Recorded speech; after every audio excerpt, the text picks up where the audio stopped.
Assalamualaikum warahmatullahi wabarakatuh. Perkenalkan, nama saya Muhammad Akbar Zaidan dengan nomor induk mahasiswa 2022 1440047 dari Fakultas Hukum Universitas Muhammadiyah Surabaya semester 5. Saya membuat video ini guna untuk memenuhi pengambilan nilai ujian akhir semester 5 saya yang saya tempuh di dalam mata kuliah Hukum Anti Korupsi. Sebelumnya, saya ucapkan terima kasih yang sebesar-besarnya kepada Bapak Dekan Fakultas Hukum tercinta kita, yaitu Bapak Satria Unggul Wicaksana SHMH, yang telah mengajar saya dengan sabar dan telah membimbing saya selama 1 semester penuh di dalam mata kuliah Hukum Anti Korupsi Internasional. Lanjut kepada inti video yang saya buat ini, yang saya akan jelaskan terkait dengan paper yang telah saya buat sebelumnya dengan judul yang telah saya tulis, yakni Korupsi Proyek Pengadaan Menara BTS 4G Kominfo.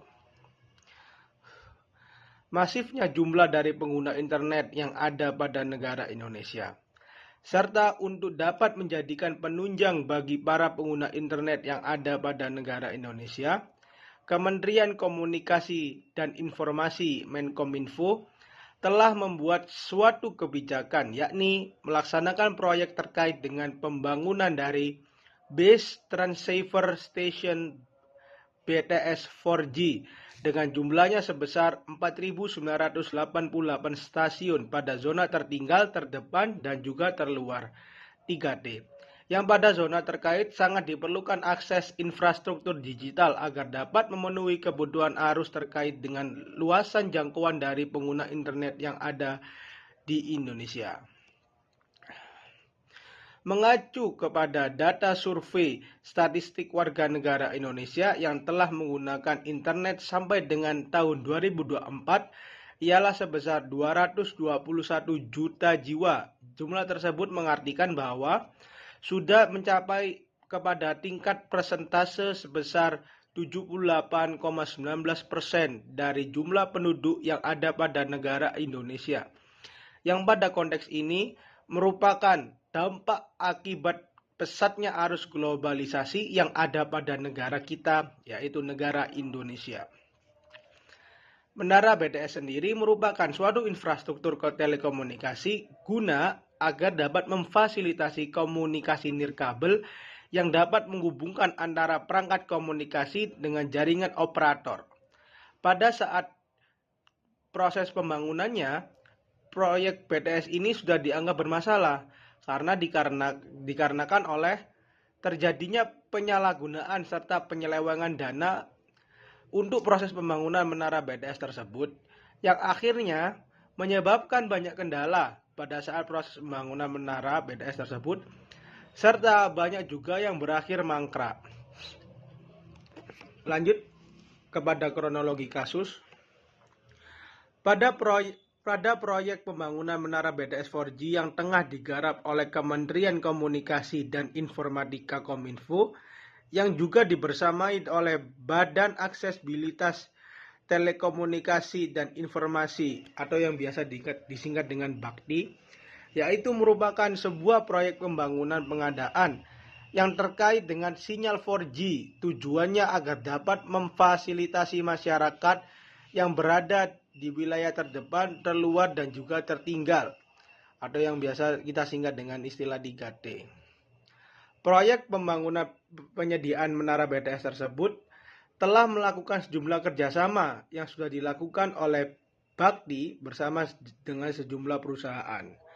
Pada saat awal kontrak payung telah ditandatangani bersama dengan Fiber Home, Telkom Infra, dan juga dengan Multitrans Data yang sudah menyepakati terkait dengan proyek pembangunan menara BTS 4G pada paket 1 dan juga pada paket 2 dengan besar nominal total sebanyak 9,5 triliun rupiah selama periode tahun 2021 sampai dengan tahun 2022. Namun kenyataannya hingga periode April tahun 2022 baru 86% saja yang sudah digarap dari jumlah keseluruhan komitmen tersebut.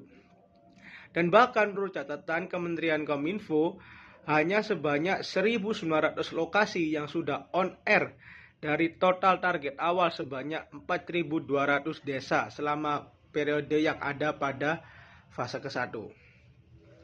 Kemudian proyek pembangunan menara BTS tersebut berlanjut pada paket setelahnya, yakni 3, 4, dan 5, dengan total nominal kontrak sebesar 18,8 triliun rupiah.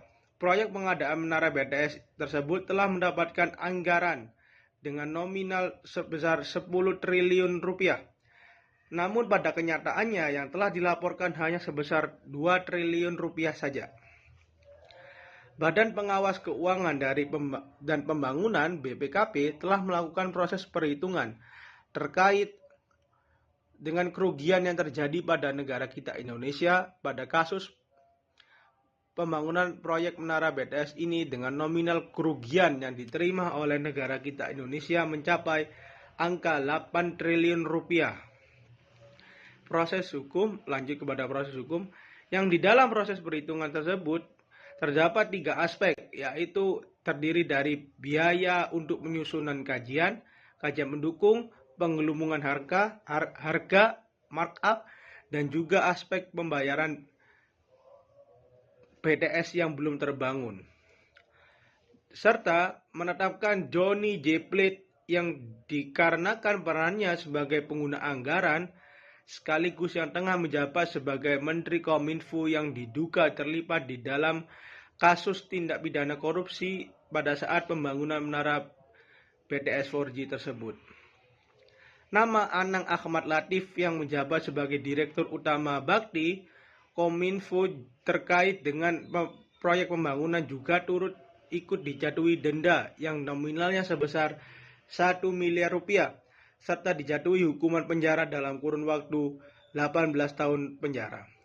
Selain itu, nama Yohan Suryanto yang juga mempunyai peran menjadi tenaga ahli Human Development Universitas Indonesia (HUDEF UI) pada saat dilakukan proses pembangunan proyek menara BTS juga dijatuhi dengan hukuman denda nominalnya sebesar 200 juta rupiah serta dijatuhi dengan hukuman penjara selama 5 tahun penjara. Seperti yang terjadi pada tersangka lainnya, JGP Johnny J. Plate dengan pasal 3 U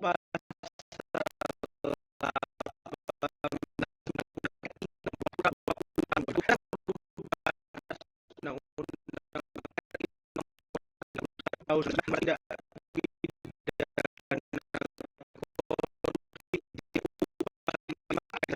1 miliar rupiah serta dijatuhi